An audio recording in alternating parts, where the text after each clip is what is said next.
მსოფლიო ლიდერობისთვის პაექრობაში ჩინეთი დაწინაურდა. ინდოეთმა ამერიკას ზურგი აქცია. ვენესუელის მახლობლად ამერიკული სამხედრო ძალები განლაგდა.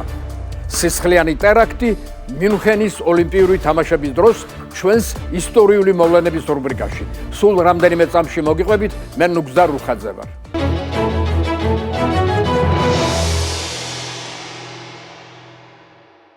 გამარჯობა. სექტემბრის თვე მნიშვნელოვანი დიპლომატიური შეხვედრებით დაიწყო. ჩინეთში შანხაის თანამშრომლობის ორგანიზაციის მორიგი სამიტი შედგა. ეს გახლავთ რეგიონული საერთაშორისო ორგანიზაცია, რომელიც 2001 წელს ჩინეთის, რუსეთის, ყაზახეთის, ტაჯიკეთის, ყირგიზეთისა და უზბეკეთის მიერ დაარსდა. ის არც სამხედრო ბლოკია და არც რაიმე სახის უსაფრთხოების ფორუმი. მისი მთავარი მიზანი წევრ ქვეყნებს შორის სტაბილურობისა და უსაფრთხოების გამტკიცებაა. მოგვიანებით ორგანიზაციაში ინდოეთი, ირანი, პაკისტანი და ბელორუსი გაწევრიანდა. 20-ზე მეტ ქვეყანას კი, მათ შორის თურქეთს, სომხეთსა და აზერბაიჯანს დამპირვებლის სტატუსი აქვს. წლევანდელი სამიტის შეკრების ადგილად ქალაქი ტიანძინი გამოცხადდა. ჩინეთი ბრწყინვალედ მოემზადა სამიტის ჩასატარებლად. სი ძინპინს სურდა ეჩვენებინა ვინ არის დღეს მსოფლიოს ნამდვილი ლიდერი და ეს მას კარგად გამოუვიდა. პირველად ორგანიზაციის ისტორიაში სამიტს რეკორდული რაოდენობის მონაწილე და დამკვირვებელი დაესწრო. ფორუმზე 20 ქვეყნის ლიდერი, გაეროს გენერალური მდივანი და 10 საერთაშორისო ორგანიზაციის ხელმძღვანელი ჩავიდა. ქვეყნის ლიდერთა ასეთი სიმრავლე უჩვეულო იყო და ეს ყველაფერი ჩინეთის დამსახურებად ჩაითვალა. თუ დავაზუსტებთ, სამიტის წარმატების უნებლიე ავტორი ამერიკის პრეზიდენტია. დონალდ ტრამპმა დიპლომატიის გვერდის ავლითა და თავისი ტარიფების ომით ბევრი ქვეყანა გაანაწყენა და ჩინეთთან დაახლოებისკენ უბიძგა. ინდოეთი იგულისხმება უპირველეს ყოვლისა. ჩინეთსა და ინდოეთს შორის დაძაბულობა ძველი ამბავია. ახლა კი ტრამპის მოუქნელი პოლიტიკით განაწყენებული ინდოეთის პრემიერ-მინისტრი პირადად ესტუმრა ჩინეთის ლიდერს. ამ დროს ნარენდრა მოდი ყოველთვის გაურბოდა სი ძინპინთან შეხვედრას. 7 წელზე მეტია ჩინეთში ფეხი არ დაუდგამს. ამჯერად ჩინეთის ლიდერსაც შეხვდა და რუსეთისაც. მსოფლიოს მასმედიის ყურადღების ცენტრში სამიტზე თურქეთის, სომხეთისა და აზერბაიჯანის ლიდერების დასწრება აღმოჩნდა.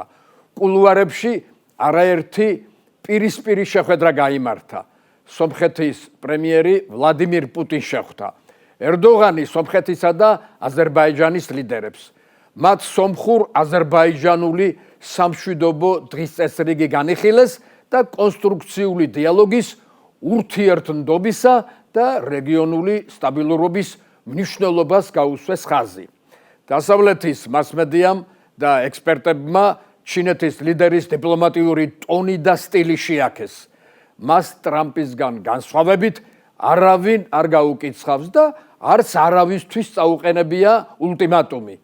სი ძინპინმა მსოფლიოს მოწესრიგების პოლიტიკის გატარება ამჯობინა, რითაც ყველას აგრძნობინა, რომ ქაოსი და არასტაბილურობა არა ჩინეთიდან, არამედ ამერიკის შეერთებული შტატებიდან მოდის. აღსანიშნავია ისიც, რომ სამიტზე დასავლეთის მიმართ კრიტიკული შენიშვნები არ გაუკეთებია. შანხაის თანამშრომლობის ორგანიზაცია არ ისახავს მიზნად დასავლეთთან კონფრონტაციას. ის არ წარმოადგენს ნატოს ან სხვა სამხედრო ბლოკების საპირწონეს. ის ორი სისტემის მეტოქეობას განასახიერებს. რომელი სისტემა იქნება უფრო მიმზიდველი, გლობალური სამხრეთი თუ კოლექტიური დასავლეთი? აი, ასე დააყენა საკითხი ჩინეთის ლიდერმა, რითაც სხვა ქვეყნების ლიდერებს მასთან მჭიდრო თანამშრომლობისკენ მოუწოდა. მან ასევე ხაზი გაუსვა ჰუმანიტარული და ეკონომიკური საკითხების დიდ მნიშვნელობას. მისი აზრით, ძლიერი ქვეყნები პატარა და სუსტ ქვეყნებს უნდა დაეხმაროს, რაც ტრამპის პოლიტიკის საპირისპირო აზრია.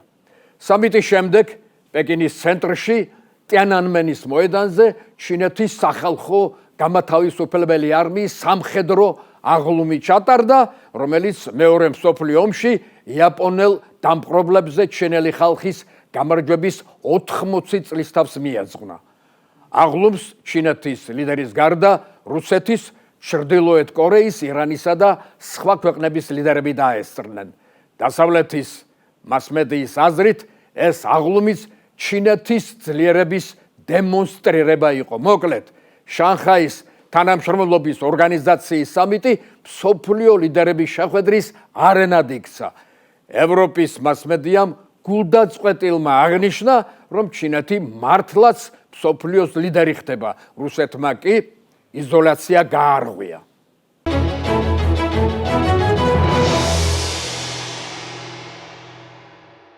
ამერიკელები გაოცებულები უყურებენ თავიანთ ქვეყანასა და ინდოეთს შორის ურთიერთობის გაუარესებას, რომლის მიზეზს მსოფლიო საზოგადოების დიდი ნაწილი ტრამპის გაუწონასწორებელ პოლიტიკაში ხედავს. თითქოს ორი ქვეყნის ლიდერს შორის შავმა კატამ გაირბინა. საქმე იქამდე მივიდა, რომ ნარენდრა მოდიმ ტრამპის რამდენიმე ზარს არც კი უპასუხა. ასეთი რამ ამ ორი ქვეყნის ურთიერთობათა ხანგრძლივ ისტორიაში არასოდეს არ მომხდარა. ეტყობა მათ ლიდერებს შორის ანტიპატიამ და უნდობლობამ დაისადგურა. დასავლეთში არსებობს აზრი, რომ ინდოეთთან ურთიერთობის გაფუჭება ტრამპის დიდი გეოპოლიტიკური შეცდომაა. ახლა საკითხი ასე დგას, როგორ შეიძლება ამ შეცდომის გამოსწორება. უკანასკნელი 30 წლის განმავლობაში ამერიკის ყველა პრეზიდენტმა უზარმაზარი დიპლომატიური კაპიტალი ჩადო ინდოეთთან მეგობრული ურთიერთობის განვითარების საქმეში. ბილ კლინტონმა, რომელმაც თანამედროვე ინდურ-ამერიკულ პარტნიორობას ჩაუყარა საფუძველი, ორ ქვეყანას ბუნებრივი მოკავშირეები უწოდა. ჯორჯ ბუშმა ამერიკა და ინდოეთი ადამიანის თავისუფლებისთვის ბრძოლაში ძმებად მოიხსენია. ბარაკ ობამამ და ჯო ბაიდენმა ინდოეთთან დაახლოება თავიანთი საგარეო პოლიტიკის ქვაკუთხედად აქციეს. დონალდ ტრამპიც თავისი პირველი პრეზიდენტობის დროს მათ აზრს იზიარებდა, რადგან ამერიკისთვის ინდოეთთან სტრატეგიული სიახლოვე ძალიან მნიშვნელოვანია. ამერიკა ეკონომიკური და უსაფრთხოების თვალსაზრისით ინდოეთს ყოველთვის განიხილავდა როგორც ჩინეთის პოტენციურ საპირწონეს. ამერიკული ბიზნესისთვის ინდოეთის დიდი ბაზარი უაღრესად ხელსაყრელია. ასევე ინდოეთი დასავლეთისთვის რეგიონული უსაფრთხოების შენარჩუნების მთავარი ფაქტორია, რომლის დემოკრატიულ იდენტობას წესებზე დაფუძნებული საერთაშორისო წესრიგის დამყარება შეეძლო. თავის მხრივ ინდოეთმა, რომელიც ბრიტანეთის კოლონიური მმართველობის თითქმის 1 საუკუნის შემდეგ დასავლეთის მიმართ უნდობლად იყო განწყობილი, ამერიკასთან დაახლოება დაიწყო. ვაშინგტონის მიმართ ცივი ომის ეჭვები მოიშორა, რომელიც 10 წლეულების განმავლობაში მის მთავარ მტერს პაკისტანს აიარაღებდა და აფინანსებდა. ტრამპმა და მისმა ახალმა საგარეო პოლიტიკამ კი ყველაფერი წყალში ჩაყარა. დონალდ ტრამპის აზრით, მიზანს რომ მიაღწიო, ისეთ ძლიერ ოპონენტებს, როგორიც ჩინეთი, ჩრდილოეთი კორეა და რუსეთია, თბილად და დიპლომატურად უნდა ელაპარაკო. სხვა ქვეყნების მიმართ კი მისი განწყობა ფულითა და მოგებით განისაზღვრება. ბიზნესმენია ბოლოს და ყოველგვარ საერთაშორისო ურთიერთობას მომგებიანი გარიგების პოზიციიდან უყურებს. ინდოეთის მიმართაც ასეთი პოლიტიკის გატარება დაიწყო. ახლახან 50%-იანი ტარიფი დაუწესა. მიზეზად ის მოიშველია, რომ ინდოეთი რუსეთის ნავთობს ყიდულობს. ამ დროს რუსეთის ენერგორესურსებს სხვა ქვეყნების ყიდულობს.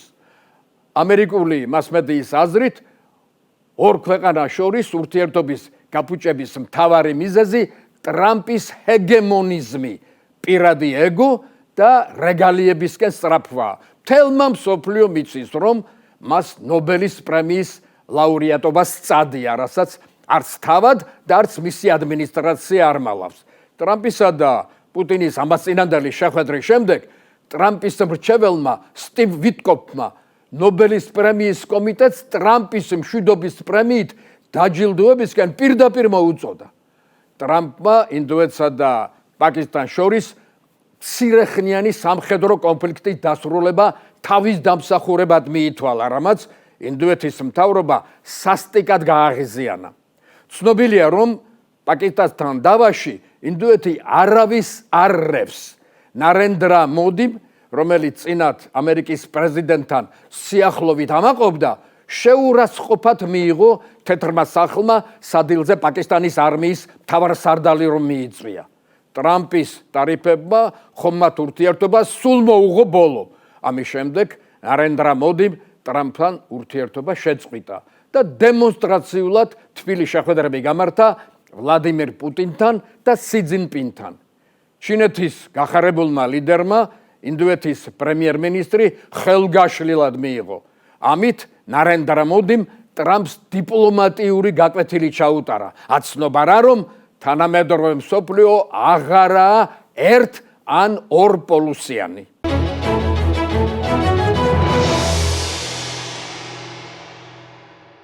კონფლიქტის ახალი კერა გაჩნდა მსოფლიოში, რაც დონალდ ტრამპის ერთმა გადაწყვეტილებამ გამოიწვია. ამასინათ ამერიკის პრეზიდენტმა კარიბის ზღვის სამხრეთში ვენესუელის მახლობლად 7 სამხედრო ხომალდი და 1 წყალქვეშა ნავი გაგზავნა. თეთრი სახლის განცხადებით, ამ გადაწყვეტილების მიზანი ნარკოკარტელების განეიტრალებაა, რაც ვენესუელის ლიდერმა ნიკოლას მადურომ მტრულ ნაბიჯად მიიჩნია. ვენესუელა ჩვენს კონტინენტზე არსებული ყველაზე დიდი საფრთხის წინაშე დგას. რეჟიმის ცვლილებას აქ სამხედრო მუქარის გამოყენებით ცდილობენ. განაცხადა მადურომ და დასძინა, რომ ვენესუელა მშვიდობიანი ქვეყანაა, მაგრამ მუქარის წინაშე ის უკან არ დაიხევს. შტატების ქმედება ლათინურ ამერიკულმა ქვეყნებმა, მათ შორის კუბამ და ნიკარაგუამ გააკრიტიკა. ტრამპის გადაწყვეტილებით უკმაყოფილო არიან ამერიკის მოკავშირეებიც. მათი აზრით, ეს ფაქტი კიდევ უფრო დაძაბავს მდგომარეობას მსოფლიოში. ტრამპი და მისი ადმინისტრაცია კი უკან არ იხევენ. კარიბის ზღვაში განლაგებულმა ამერიკულმა ხომალდებმა ვენესუელის ნარკოკარტელის გემი გაანადგურა, რასაც 11 კაცი ემსხვერპლა. დარტყმა განხორციელდა, როცა საერთაშორისო წყლებში შეერთებული შტატების მიმართულებით ნარკოტიკების უკანონო გადაზიდვა ხდებოდა, განაცხადა დონალდ ტრამპმა. ტრამპი უკვე კარგახანია მწვავედ აკრიტიკებს ვენესუელის მეთაურს. შარშან ბაიდენის მმართველობის დროს ურთიერთობა ამერიკასა და ვენესუელას შორის თითქოს დათბა. მაშინ ბაიდენის მთავრობა ვენესუელასთვის სანქციების მოხსნას ცდილობდა, რათა ვენესუელას მსოფლიო ბაზარზე თავისი ნავთობი გაეტანა და ამით რუსეთი დაეზიანებინა, მაგრამ მოლაპარაკება ჩაიშალა. ტრამპის მოსვლით ამერიკამ ისევ დაიწყო ზეწოლა ვენესუელაზე. მისმა ადმინისტრაციამ ქვეყნის პრეზიდენტის ნიკოლას მადუროს დაპატიმრებისთვის დაწესებული ჯილდო 50 მილიონ დოლარამდე გაზარდა. ამერიკა მადუროს ბრალს ნარკოტიკებით ვაჭრობასა და კარტელებთან კავშირში იზრდებს. ვენესუელის გარშემო ატეხილი ამბავი ორ ისტორიულ ფაქტთან ასოცირდება. ერთი 1989 წელს პანამის დიქტატორის მანუელ ნორიეგას დამხობას ეხება. მაშინ ამერიკის პრეზიდენტი ჯორჯ ბუში იყო. ამერიკის სამხედრო ძალები პანამის არხიზონაში მცხოვრები 35,000 ამერიკელის დაცვისა და ნარკოკარტელებთან ბრძოლის საბაბით პანამაში შეიჭრა. ბრძოლა 11 დღეს გაგრძელდა. ბოლოს პანამის სამხედრო ძალებმა ფარხმალი დაყარა. ნორიეგამ კი ვატიკანის საელჩოს შეაფარა თავი. ამერიკელებმა მაინც დააპატიმრეს და გაასამართლეს ნორიეგა. მეორე ფაქტი 19 საუკუნის ბოლოს დასავლეთში დამკვიდრებულ საგარეო პოლიტიკას ეხება. მაშინ დასავლეთის ძლიერი სახელმწიფოები, გერმანია, ინგლისი, საფრანგეთი და ამერიკა სხვა ქვეყნების მიმართ პირდაპირ იმპერიალისტურ პოლიტიკას ატარებდნენ, რისთვისაც სამხედრო ძალებს იყენებდნენ.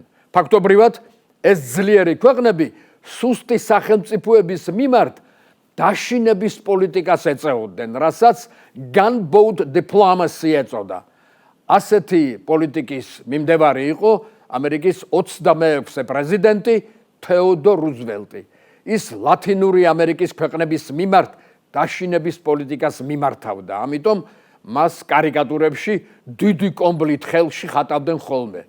როგორც დასავლელი ექსპერტები ამბობენ, ვენესუელის გარშემო ატეხილი ამბავი უფრო gunboat diplomacy-ს, ანუ დაშინების პოლიტიკას გავს.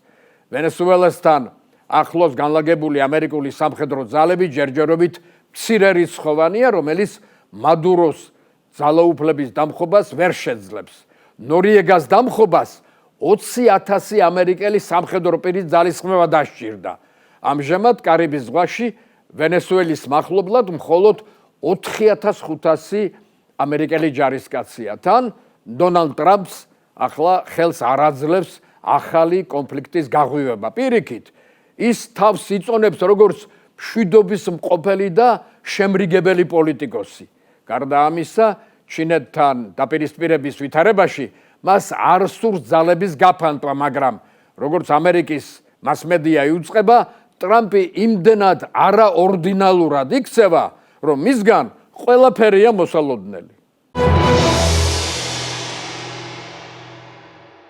53 წლის წინ, ზუსტად დღევანდელ დღეს, 6 სექტემბერს, გერმანიის ქალაქ მიუნჰენში, მსოფლიოს ისტორიაში ერთ-ერთი ყველაზე გახმაურებული ტერაქტი მოხდა. მაშინ მიუნჰენი ზაფხულის ოლიმპიურ თამაშებს მასპინძლობდა. მეორე მსოფლიო ომის შემდეგ ეს პირველი ზაფხულის ოლიმპიადა იყო გერმანიაში. მთელ მსოფლიოს ახსოვდა 1936 წელს ადოლფ ჰიტლერის ხელმძღვანელობით ჩატარებული ბერლინის ოლიმპიადა და შემდეგ სისხლის მღვრელი მეორე მსოფლიო ომი. ამიტომ გერმანიის მაშინდელი მთავრობა ვილი ბრანდტის ხელმძღვანელობით ყველაფერს აკეთებდა, რომ 1972 წლის ზაფხულის ოლიმპიადა წარმატებით ჩატარებულიყო, მაგრამ გერმანიის ახალგაზრდა დემოკრატიულ სახელმწიფოს ბედი არ სწყალობდა. იმ დროს ზუსტად ისე როგორც ახლა, პალესტინა-ისრაელის მუდმივი კონფლიქტი გამწვავებული იყო. პალესტინის გათავისუფლების ორგანიზაცია იასირ არაფატის ხელმძღვანელობით ისრაელის წინააღმდეგ ხშირ ტერაქტებს აწყობდა. მიუნჰენის ტერაქტის იდეა 1972 წლის ივლისში დაიბადა, როცა მსოფლიოს ოლიმპიურმა კომიტეტმა პალესტინას ოლიმპიადაში მონაწილეობაზე უარი უთხრა. გადაწყვეტილებით გამწარებულმა პალესტინის გათავისუფლების ორგანიზაციამ საპასუხოდ ისრაელის სამაგალითო დასჯა გადაწყვიტა. ტერაქტის განხორციელება პალესტინის გათავისუფლების ორგანიზაციასთან არსებულ ძლიერ და გახმაურებულ ტერორისტულ ჯგუფს შავ სექტემბერს დაევალა, რომელმაც ალი ჰასან სალამეს მეთაურობით მანამდე რამდენიმე ტერაქტი განახორციელა. მაგალითად, 1971 წელს შავმა სექტემბერმა იორდანიის მაშინდელი პრემიერ-მინისტრი ვასფი ალტელი მოჰკლა. გაიტაცა ბელგიის ავიაკომპანია საბენას თვითმფრინავი და სხვა.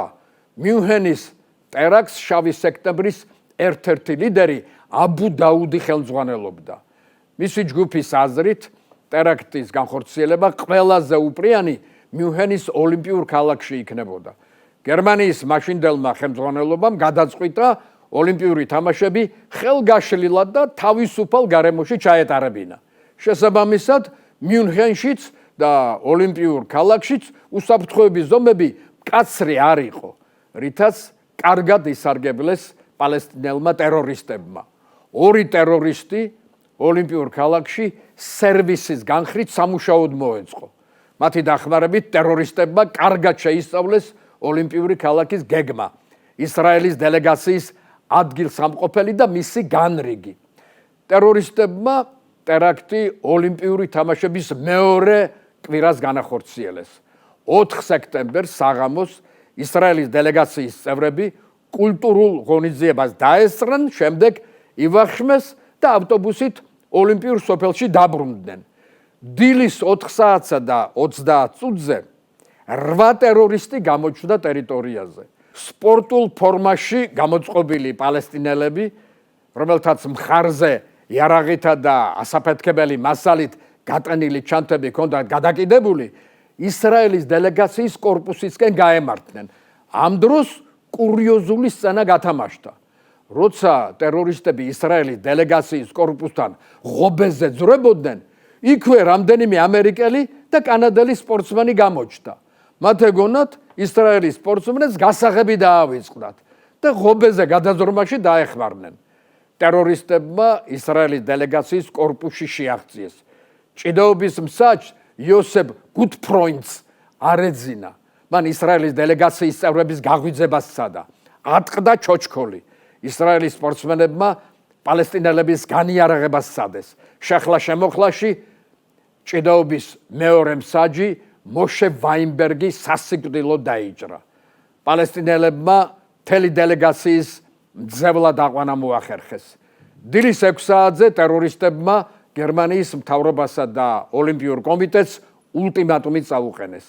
ისრაელის ციხიდან 234 პალესტინელისა და დასავლეთ ევროპის საპატიმროში მყოფი 16 პატიმრის, მათ შორის 2 გერმანელი ტერორისტის, ანდრიას ბაადერისა და ულრიკ მაინჰოფის გათავისუფლება და ეგვიპტეში ტერორისტებთან ერთად უსაფრთხო გადაყვანა მოითხოვეს. უარის შემთხვევაში ტერორისტები მძევლების დახვრეტით დაიმუქრნენ. განზრახვის სერიოზულობის დასამტკიცებლად ეზოში ვაინბერგის ცხედარი გადმოაგდეს. გერმანიის მთავრობამ მაშინდელი შინაგან საქმეთა მინისტრის დიტრიხ გენშერის ხელმძღვანელობით კრიზისის მოსაგვარებელი სახელდახელო შტაბი შექმნა. ისრაელის მთავრობამ პრემიერ-მინისტრ გოლდა მეიერის მეთაურობით უარი განაცხადა ტერორისტებთან მოლაპარაკებაზე, მაგრამ მიუნჰენში სპეცდანიშნულების ჯგუფი გაგზავნა. გერმანიის მთავრობამ უარი თქვა მათ დახმარებაზე. ვითარების განტვირთვას მოლაპარაკების გზით ცდილობდა. ბოლოს მიზნის მისაღწევად უკიდურეს დათმობაზე წავიდა. ტერორისტებს ისრაელის მოქალაქეების სანაცვლოდ თავისი მოქალაქეების შესთავაზა, მათ შორის მაღალი თანამდებობის პირები, მაგრამ ამაზეც უარი მიიღო.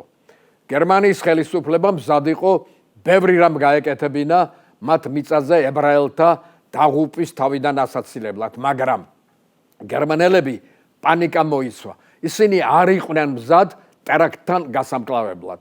მაშინ გერმანიაში არ არსებობდა არც სპეცდანიშნულების ჯგუფი და არც სათანადო შეიარაღება.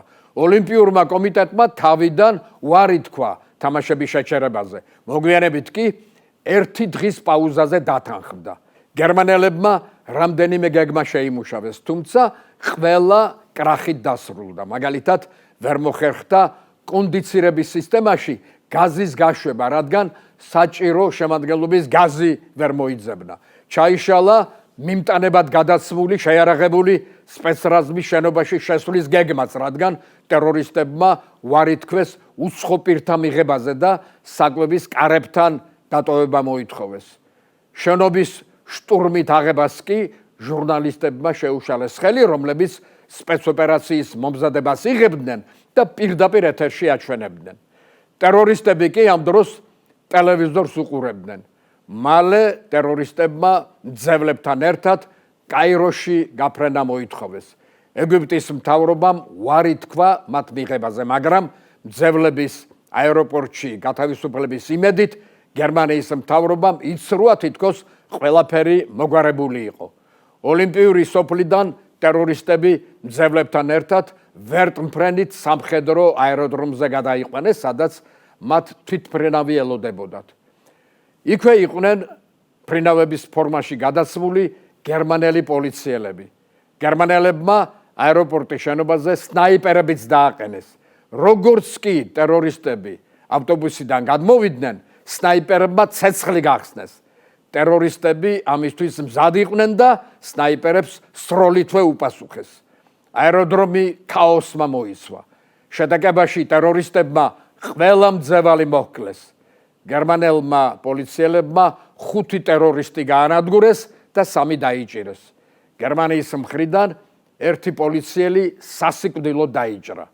ასე ტრაგიკულად დამთავრდა ეს ამბავი. მეორე დღეს ოლიმპიურ სტადიონზე სამგლოვიარო ცერემონია ჩატარდა.